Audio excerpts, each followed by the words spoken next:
And welcome to another episode of Casey Campbell's High School Football Preview, where we preview the 2020 high school football season. Yeah, it's June. Get over it.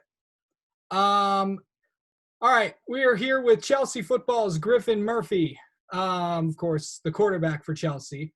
What's up, man? Nothing much. How about yourself? Hanging in there. Well, this has been an interesting few months for everybody around the world and stuff, but how have you been managing all that, and what have you done to, manage workouts, from home? I know you've maybe ran around your neighborhood or something, or maybe you have a home gym or something, but how has it been, working out by yourself? Honestly, for me, it's almost been kind of similar to like if we were in school lifting every day, because I still have some stuff at my house that I can set up and work out with. And I can also bring some of my teammates over so they can make sure they're lifting too. So that's been kind of nice to do that. Yeah. I know another successful year for Chelsea. I know you guys didn't get to the state finals like you did 2 years ago, but you came oh so close against River Rouge. Yeah. You were the quarterback once the playoffs kind of started. Coach tapped you to lead the offense, put Kyle Knight, who was the quarterback for the midseason. They put him at wide receiver. How do you think you did throughout the playoff run? He was amazing. He knew exactly what he had to do. He knew his role. We just were all on the same page. We just wanted to win games. Well, how do you think you did in that role as quarterback? I think I did fairly well for going in there. I just wish we could have obviously made it to the state championship, but everything will come in a circle in the end. Truly believe that. Yeah, it looks like a lot of weapons return. We could see some people were telling me about we could see Starkey Neff numbers or something on there. If you know what I'm talking about, right? Yeah. Do you have one sure. of those wide receiver combinations out there, or do you you got a lot of weapons coming back this year? But yeah, for sure. Well, obviously Joe Taylor, he's crazy. Like, yeah, he'll be really good this year. But I also think like if teams want to double team him, like you still got 3 other receivers to worry about, and they're all just as good as each other. They all know what they're doing. And I really think that even if you try to double one guy, someone else will be open. We talked about, there's another name that's kind of getting a lot of attention. And that's Lucas Hannafin's been getting a lot of attention as well. Yeah. What do you think about the possibility of what he could do? He's going to be definitely a really good playmaker. He's really fast. He'll play everywhere probably. And he was on JV last year just because we had so many weapons on varsity. And his hands are really good. He runs good routes, and he always knows what he's doing. So I'll definitely have my trust in him. You're a multi-sport athlete. You also played basketball last year as well. What was it like playing multiple sports? Playing multiple sports is really fun, and I think it's great. Last year, I actually had an injury during basketball season that sidelined me basically the whole entire season. And so that just made it like it was my first ever injury. I've never really had to sit out before, and just like not being able to compete kind of did suck.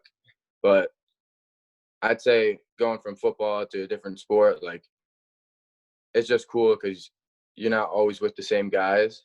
So you just like build up another family wherever else you go, like whatever sport you do. Yeah.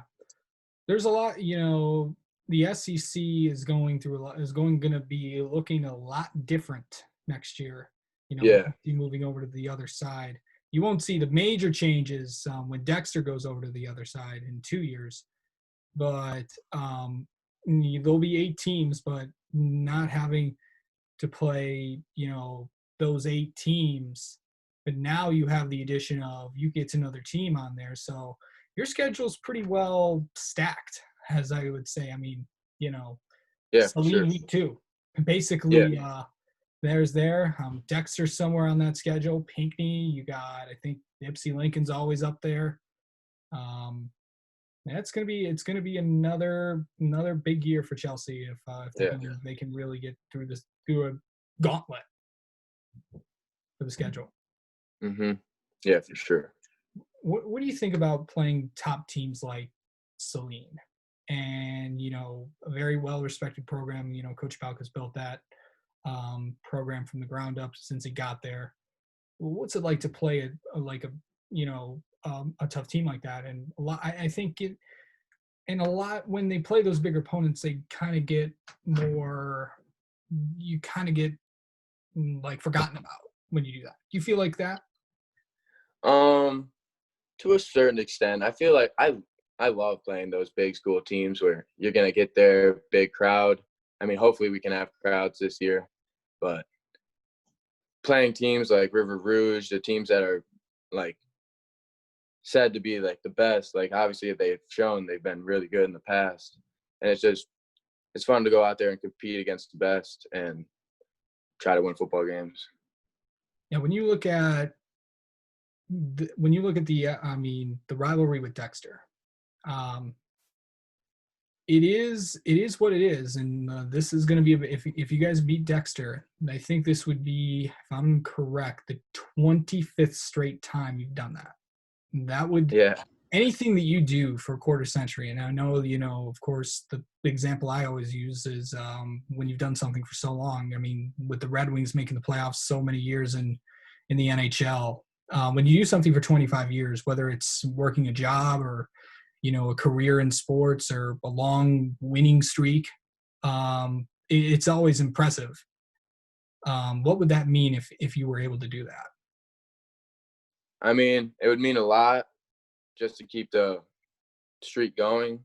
But once that week comes, Dexter's not week one, so I'm not really focused on that right now. Yeah, yeah. Ann Arbor Skyline is week one. Dexter, I think, moves later on into the schedule. Yeah, The familiarity of I'm not Dexter. Pinckney used to be week two for the last several years. That gets moved down into the schedule. Is it weird? Do you have to adjust to that, or do you just show up and see who plays? I mean, yeah, a little bit because what happens, like, we'll see, like, all these teams that we play later in the year, like, they'll be using all these other plays. Like, they might not want to show what they have all, like, week one if they have teams coming up later. So, like, honestly, like, it could be better for us playing these teams later down the road because we could almost prepare better for them because we know what's coming from what they ran early in the year. Okay. I know you guys don't go back until next Monday, if I'm correct. Yeah. Um, when you get there, it's going to be a lot different than you realize. And the thing is, I think when people don't understand of how different it's going to be, how much of a challenge is it to stay away from everybody when you're doing that thing? Because everyone's more, everyone's used to, giving high fives and hugs and all Yeah. that. And what's it Yeah. going to be It's like definitely going to be, not to not to do that and spread apart as fast as you can?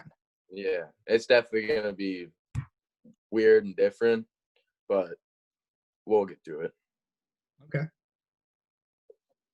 Um, and also one more thing, when you look at yourself, did you envision you be the starting quarterback in your senior year when you were growing up? It's always been just like the dream of mine to play quarterback at the next level as well. And playing in middle school, I did play quarterback all the way up until freshman year. And I was still playing offense and defense freshman year. And then I feel like JV years the year got a little more serious for me, like just thinking about like playing at the next level and like practicing, just trying to get better at quarterback. Yeah. All right. Griffin, thank you so much, man, for doing this, and I'm sure we're going to be talking to you later on when football season comes around. All right.